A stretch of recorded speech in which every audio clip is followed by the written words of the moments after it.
दोस्तों नमस्कार, मैं हूं जयश्री नागदा और आप देख रहे हैं बेबाक बोल। दोस्तों प्रधानमंत्री नरेंद्र मोदी मुस्कुराते हुए इस बात की तसल्ली में दिख रहे थे कि आखिरकार ये पहला बजट सत्र है जब विदेश से कोई चिंगारी नहीं आई। चिंगारी? लेकिन प्रधानमंत्री मोदी को शायद ये पता नहीं कि मोदी जी जिस चिंगारी का जिक्र कर रहे हैं, चिंगारी तो छोड़िए, यहाँ तो पूरा का पूरा बम ब्लास्ट हो चुका है। दोस्तों बजट सत्र शुरू हो चुका है और इस सरकार के लिए बहुत सी महत्वपूर्ण बजट सत्र है ये। क्यों? क्योंकि ये सरकार का मोदी जी की तीसरी बार पीएम बनने के बाद का पहला बजट है। पिछली बार जो आया था वो अंतरिम बजट था, लेकिन बजट सत्र शुरू होने से पहले मोदी जी ने मीडिया को संबोधित किया, जो कि एक प्रोटोकॉल होता है। इसमें वैसे तो उन्होंने बजट से क्या उम्मीद करते हैं और बजट सत्र से वो किस तरह की उम्मीद कर रहे हैं ये बातें बोली, लेकिन अपनी बात खत्म करते करते मोदी जी ने मजाकिया अंदाज में जो बात कही, पहले वो सुनिए। साथियों, आज एक बात आपने जरूर नोट की होगी, मीडिया के लोगों ने तो जरूर करनी चाहिए। शायद 2014 से लेकर अब तक शायद पहला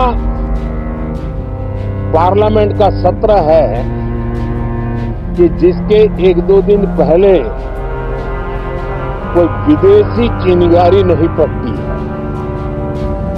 विदेश में से आग लगाने की कोशिश रही हुई है।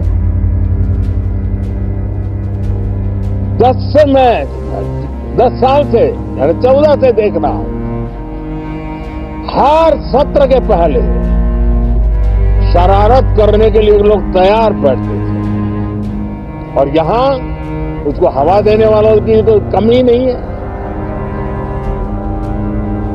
ये पहला सत्र मैं पिछले 10 साल के बाद देख रहा हूं कि जिसमें किसी भी विदेशी कोने से कोई चिंगारी नहीं हुई। साथियों, बहुत बहुत धन्यवाद। तो प्रधानमंत्री मोदी इस बात को लेकर इत्मीनान में हैं कि ऐसा पहली बार हो रहा है उनके पीएम बनने के बाद कि पिछले 10 सालों में जब कोई बजट सत्र शुरू हो रहा है, कोई संसद का सत्र शुरू हो रहा है, मतलब विदेश से कोई चिंगारी नहीं आई। क्योंकि दोस्तों हमारे देश में पिछले 10 सालों में विदेशी कॉन्स्पिरेशन को लेकर खूब सारी बातें हुई हैं। न बजट सत्र से पहले हिडनबर्ग की रिपोर्ट आ जाती है तो कहा जाता है कि ये बजट सत्र से पहले जानबूझकर आता है ताकि संसद में हंगामा हो जाए। यही नहीं दोस्तों, मणिपुर का जो वायरल वीडियो याद है ना आपको, जिसको देखकर देश के हर नागरिक की चेतना जागी थी, वो भी लोकसभा के सत्र से पहले आया था। और इसको लेकर भी अमित शाह ने कह दिया था कि इस बात पर मनन होना चाहिए, चिंतन होना चाहिए कि आखिर ये सत्र से पहले क्यों आया है।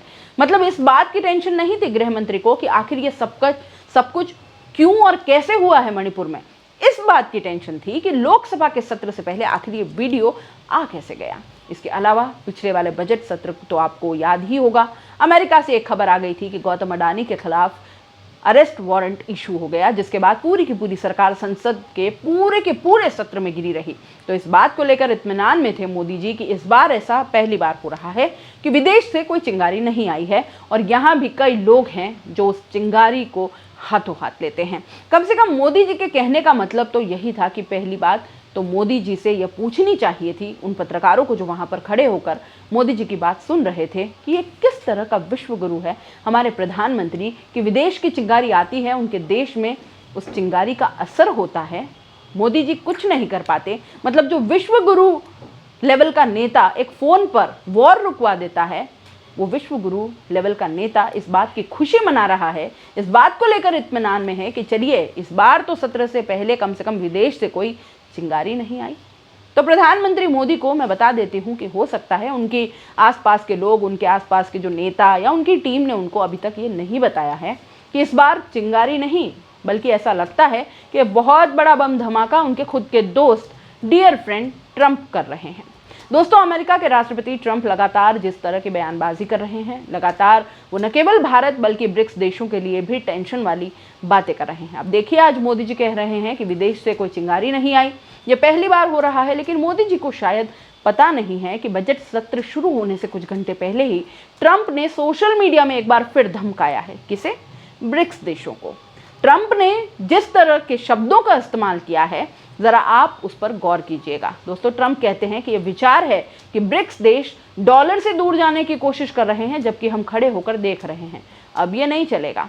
दोस्तों इस ट्वीट में देखिए आगे ट्रंप लिखते हैं, the idea that the BRICS countries are trying to move away from the dollar while we stand by and watch is over. We are going to require a commitment from these seemingly hostile countries that they will neither create a new BRICS currency nor back any other currency to replace the mighty US dollar, or they will face 100% tariffs and should expect to say goodbye to selling into the wonderful US economy. They can go find another sucker nation. There is no chance that BRICS will replace the US dollar in international trade or anywhere else. And any country that tries should say hello to tariffs and goodbye to America. कुछ समझे दोस्तों? Seemingly hostiles मतलब hostiles का मतलब शत्रुतापूर्ण, मतलब इस तरह के शब्दों का इस्तेमाल अब वो कर रहे हैं ट्रंप। क्या हमें इन हॉस्टाइल्स यानी शत्रुतापूर्ण प्रतीत होने वाले देशों में एक प्रतिबद्धता की आवश्यकता है कि वो ना तो एक नई ब्रिक्स मुद्रा बनाएंगे और ना ही शक्तिशाली अमेरिकी डॉलर को बदलने के लिए किसी अन्य मुद्रा का समर्थन करेंगे? और अगर ऐसा किया तो फिर उन्हें 100% टैरिफ का सामना करना पड़ेगा और उन्हें बिक्री को अलविदा कहने की उम्मीद करनी चाहिए। अमेरिकी अर्थव्यवस्था में वो अपने लिए एक नए बेकार राष्ट्र की तलाश कर सकते हैं। इस बात की कोई संभावना नहीं कि ब्रिक्स अंतर्राष्ट्रीय व्यापार में या किसी और अमेरिकी डॉलर की जगह लेगा, और जो भी देश ऐसे कोशिश भी करेगा उसे टैरिफ को नमस्ते और डॉलर को अलविदा कहना चाहिए। मतलब टैरिफ को हेलो कहना पड़ेगा, टैरिफ का स्वागत करना पड़ेगा, क्योंकि मैं 100% टैरिफ लगाऊंगा ब्रिक्स देशों में, वो ब्रिक्स देश जिसमें भारत भी शामिल है। ये ट्रंप का मैसेज है। लास्ट में उन्होंने लिखा कि and good by two America, मतलब अमेरिका को गुड बाय बोल दो, कह रहे हैं ट्रंप। किसको? भारत को नहीं, सारे ब्रिक्स देशों को। दोस्तों ट्रंप लगातार जिस तरह की बयानबाजी कर रहे हैं उसके बाद भी मोदी जी निश्चिंत हैं कि विदेश से भैया ऐसी कोई खबर नहीं आई है जो इस बार संसद सत्र में उनका जीना मुहाल कर दे या खलल पैदा कर सकती है या उन पर सवाल कर सकती है। हो सकता है कि इस बार के संसद सत्र में ट्रंप की बयानबाजी को लेकर हंगामा सरकार को न झेलना पड़े, जो कि सरकार के लिए सरदर्द बन जाता है। लेकिन पॉइंट यहाँ हंगामा नहीं है। लोकसभा में हंगामा विपक्ष नहीं करेगा या करेगा तो सरकार किसी मुद्दे की तरफ एड्रेस थोड़ी करेगी। मतलब भारत सरकार तो हम तो ये उम्मीद लगा रहे हैं कि देख ही रही होगी कि ट्रंप जिस तरीके की बयानबाजी कर रहे हैं, जिस तरह के लगातार अटैकिंग मोड में वो दिखाई दे रहे हैं, भारत को कितने सारे कॉम्प्रोमाइज करने पर मजबूर कर देगा इस बार। दोस्तों ट्रंप ने प्रधानमंत्री मोदी की बधाई संदेश का भी धन्यवाद नहीं दिया, सोशल मीडिया में उनको कुछ एड्रेस भी नहीं किया। बाद में फिर यह खबर आई कि आखिरकार ट्रंप के शपथ ग्रहण के बाद की फरवरी में मोदी व्हाइट हाउस जा सकते हैं। व्हाइट हाउस की तरफ से बाकायदा ऑफिशियल स्टेटमेंट आया, ठीक है। उसके बाद हमारे मीडिया में भी चल गया कि फरवरी में मोदी जा सकते हैं अमेरिका। हो सकता है कि पेरिस में एक समिट होने वाला है, एआई समिट होने वाला है, उसके बाद मोदी वहां से सीधे अमेरिका निकल जाए। हालांकि इसको लेकर कोई पुख्ता तौर पर जानकारी अभी नहीं आई है। मानकर चल रहे हैं हम कि मोदी का अमेरिका जाना जाहिर तौर पर भारत और अमेरिका के रिश्तों को और ज़्यादा गहराई देगा, जिसकी इस वक्त बहुत ज़्यादा ज़रूरत दिखाई पड़ती है। क्योंकि दोस्तों मोदी जी की दोस्ती में तो उतनी गहराई है नहीं, अगर होती तो मोदी जी को ट्रंप साहब बुला लेते। चलिए खैर, हम तो ये उम्मीद करते हैं कि जो बड़े नेता हैं वो अपने इस तरह की बातों को साइड रखेंगे। रखा भी जाता है, बड़े नेता कभी अपने पर्सनल ईगोज को आगे नहीं लाते, राष्ट्र के हितों को ही आगे रखा जाता है। लेकिन प्रधानमंत्री मोदी जिस इत्मीनान में हैं, हो सकता है कि ये इत्मीनान में लोकसभा का सत्र निकल जाए। हालांकि विपक्ष के पास मुद्दे और भी हैं, लेकिन प्रधानमंत्री मोदी इस बात को लेकर तो कतई इत्मीनान में नहीं होंगे कि विदेश से जो संकेत मिल रहे हैं भारत के लिए वो अच्छे हैं। अब यहाँ पर इस बात पर भी गौर किया जाए दोस्तों कि मोदी जी इस बात को लेकर मुस्कुरा रहे थे कि विदेश से कोई ऐसी चीज़ नहीं आई, जबकि प्रयागराज में महाकुंभ में जो भगदड़ मची उसको लेकर उनकी डबल इंजन सरकार अब तक सवालों के घेरे में है। लगातार पुलिस प्रशासन की तरफ से उन पर खराब व्यवस्था, बदइंतजामी को लेकर चाहे फिर वो शंकराचार्य हो चाहे विपक्ष हो, सरकार को आड़े हाथों ले रहा है। हम भी यही मानकर चल रहे हैं कि विपक्ष इस मुद्दे पर संसद में जबरदस्त तरीके से अपनी आवाज उठाएगा, क्योंकि समाजवादी पार्टी उत्तर प्रदेश की पार्टी और समाजवादी पार्टी तीसरी सबसे बड़ी पार्टी है लोकसभा में, और अखिलेश यादव लगातार इस मुद्दे को लेकर सोशल मीडिया में प्रमुखता से उठा रहे हैं।